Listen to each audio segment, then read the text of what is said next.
बांग्लादेश से भारत के लिए एक बहुत बुरी खबर आई है।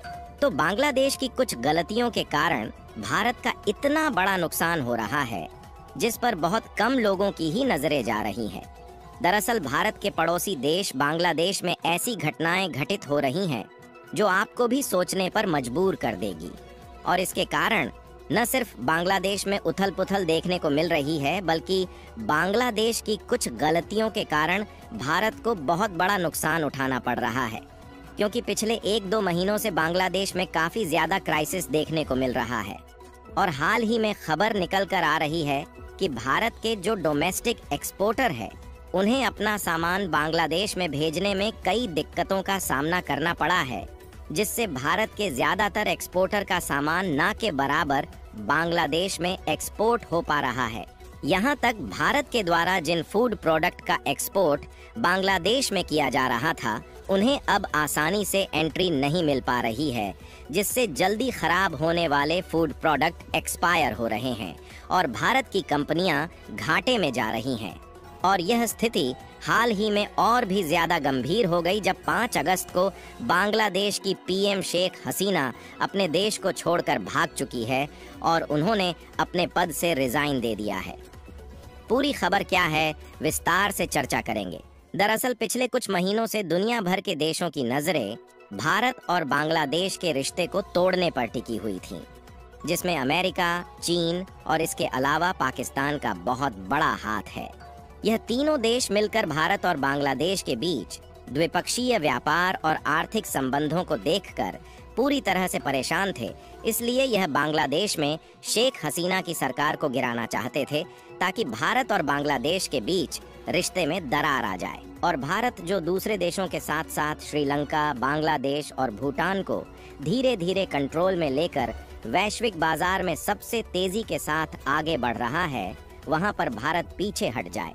हालांकि यहाँ पर भारत के लिए इन देशों ने जो चाल चली, वहाँ पर यह लोग सफल हो गए हैं। और हाल ही में खबर निकल कर आ रही है कि बांग्लादेश की पीएम शेख हसीना बांग्लादेश को छोड़कर अपने हेलीकॉप्टर से भाग चुकी है और उन्होंने अपने प्रधानमंत्री पद से मजबूरन खुद रिजाइन दे दिया है। भारत के लिए इतनी ज्यादा बुरी खबर है, इसका अंदाजा आपको इस वीडियो में आगे पता चलने वाला है। क्योंकि जब से बांग्लादेश में विरोध प्रदर्शन हो रहा था, तब से भारत की कई कंपनियां काफी ज्यादा नुकसान उठा रही हैं। और भारत का जो बांग्लादेश के साथ बायलैटरल ट्रेड और स्ट्रैटेजिक रिलेशन था, वह धीरे धीरे कमजोर होना शुरू हो गया था। लेकिन इसका और भी ज्यादा बुरा इम्पैक्ट भारत पर पड़ रहा है। बांग्लादेश के पीएम आवास में जबरदस्त दंगों के बीच में हसीना शेख को हेलीकॉप्टर पर बैठकर जल्द से जल्द भागना पड़ा। इस बीच अचानक पीएम आवास में 20 लाख से ज्यादा लोगों की भीड़ इकट्ठा हो गई थी। इसके बाद यह हेलीकॉप्टर त्रिपुरा के अगरतला में उतर गया और भारत के द्वारा इन्हें पूरी तरह से सुरक्षा दी जा रही है। आपको बता दें कि बांग्लादेश में जो कुछ भी हो रहा है, इसका निशाना शेख हसीना नहीं बल्कि भारत है। क्योंकि बांग्लादेश में ठीक वही हो रहा है जो पिछले साल श्रीलंका में हुआ था। लेकिन ये हालात श्रीलंका से भी ज्यादा बदतर होते जा रहे हैं। दरअसल हमने आपको पहले ही बताया कि बांग्लादेश में 3 देशों के द्वारा भारत के खिलाफ एक बहुत ही बड़ा षड्यंत्र चल रहा है। और भारत को गिराने के लिए इन 3 देशों में सबसे ज्यादा आगे अमेरिका है, उसके बाद चीन और पाकिस्तान है। यहाँ पर सबसे खतरनाक खेल अमेरिका ने खेला है, क्योंकि हमने देखा कि पिछले कई महीनों से अमेरिका इस कोशिश में लगा हुआ है कि भारत से पीएम मोदी और बांग्लादेश से शेख हसीना को सत्ता से हटाना है। लेकिन दोनों ही जगह पर अमेरिका को नाकामी मिली। लेकिन फिर भी अमेरिका की खुफिया एजेंसी CIA ने भारत का पीछा नहीं छोड़ा और बांग्लादेश में शेख हसीना का तख्ता पलट करके भारत को बहुत बड़ा झटका दे दिया है। अगर आप इस रिपोर्ट को देखें तो बताया गया है कि अमेरिका बांग्लादेश के हिस्से में एक सैन्य बेस बनाना चाहता था, ताकि वह उससे भारत पर नजर रख सके। क्योंकि जिस इलाके में अमेरिका ने मिलिट्री बेस बनाने की कोशिश की, इस इलाके में भारत के नॉर्थ ईस्ट राज्य है और यहीं पर बंगाल की खाड़ी भी मौजूद है। आपको बता दें कि भारत की जितनी भी पावरफुल मिसाइल होती है, उनको बंगाल की खाड़ी में ही टेस्ट किया जाता है।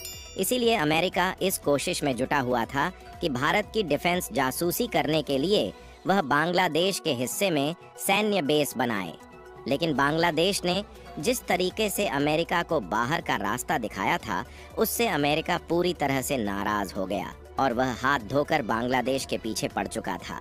हालांकि यहाँ पर सिर्फ अमेरिका का ही हाथ नहीं है, बल्कि एक्सपर्ट ने दावा किया है कि इसमें पाकिस्तान और चीन का बहुत बड़ा हाथ है, क्योंकि चीन के साथ जितनी बार भी बांग्लादेश की पीएम हसीना शेख मिली है, वहाँ से यही बात सामने आई है कि चीन चाहता है कि भारत के साथ बांग्लादेश सभी प्रोजेक्ट रद्द कर दे और उसके बजाय वह चीन के साथ अपने व्यापारिक संबंध को मजबूत बनाए।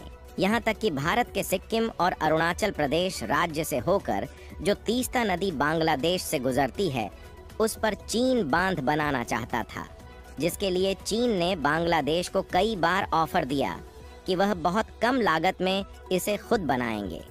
इसके लिए बांग्लादेश की पीएम ने पहले भारत के नरेंद्र मोदी और फिर चीन के शी जिनपिंग से मुलाकात की, लेकिन शेख हसीना ने चीन को सीधा मना कर दिया और उन्हें बता दिया कि वह बांध भारत की मदद से ही बनवाएगी, क्योंकि यहाँ जो बांध बनाया जाना है उसे तीस्ता नदी पर चिकन नेक की बेहद नजदीक बनाया जाना है, और यदि चीन कभी यहाँ पर हमला कर दे तो इससे भारत के नॉर्थ ईस्ट वाले इलाके बिल्कुल अलग हो जाएंगे। फिलहाल इस मैप पर नजर डाली जाए तो हम देख सकते हैं कि बांग्लादेश का ज्यादातर हिस्सा भारत की सीमा से सटा हुआ है, इसलिए चीन बांग्लादेश में आने की कोशिश कर रहा है, क्योंकि कश्मीर की अपेक्षा यहाँ से भारत के इलाके में घुसना काफी ज्यादा आसान है, और यदि चीन यहाँ पर आ गया तो भारत के लिए काफी ज्यादा खतरा पैदा हो जाएगा। फिलहाल अब बात कर लेते हैं कि बांग्लादेश में जो स्थितियां बिगड़ रही है, उससे इस समय भारत का किस तरीके से नुकसान हो रहा है। तो इसके लिए आपको बता दें कि इसका सीधा असर भारत की उन कंपनियों पर पड़ रहा है जो कंपनियां बांग्लादेश में अपनी फैक्ट्रीज और इंडस्ट्रीज चला रही है और वहां पर सामानों का प्रोडक्शन किया जाता है, जिसमें इंडियन कंज्यूमर कंपनी जैसे कि इमामी, मैरिको, पिडीलाइट इंडस्ट्रीज, गोदरेज और एशियन पेंट्स जैसी अन्य प्रोडक्शन कंपनियां शामिल हैं, जो कि बांग्लादेश में बुरी तरीके से प्रभावित हो रही है। इसके अलावा भारत की एग्रीकल्चर और फूड प्रोडक्ट का एक्सपोर्ट करने वाली जो कंपनियां हैं, उन्हें काफ़ी नुकसान उठाना पड़ रहा है, क्योंकि ज़्यादातर जो प्रोडक्ट बांग्लादेश में एक्सपोर्ट करने के लिए प्रोड्यूस किए गए थे, वे एक्सपायर हो रहे हैं। हालांकि हम आशा करते हैं कि बांग्लादेश की सिचुएशन जल्द ही दोबारा से ठीक होगी और भारत की कंपनियां अपने राह पर वापस लौटेंगी। बाकी आप लोगों को क्या लगता है कि बांग्लादेश और भारत के बीच आगे चलकर क्या होने वाला है? अपनी राय कमेंट में ज़रूर बताएं और इस वीडियो को एक लाइक करके अपने मित्रों तक शेयर ज़रूर करें।